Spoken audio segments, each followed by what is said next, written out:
Ang mabuting balita ng Panginoon ayon kay San Mateo.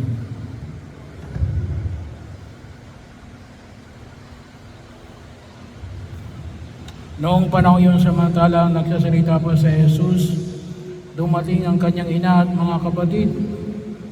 Naghihintay sila sa labas at ibig siyang makausap.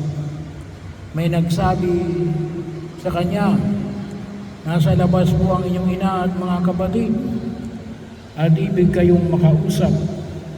Ngunit sinabi ng kanyang ni Jesus, "Sino ang aking ina at mga kapatid?"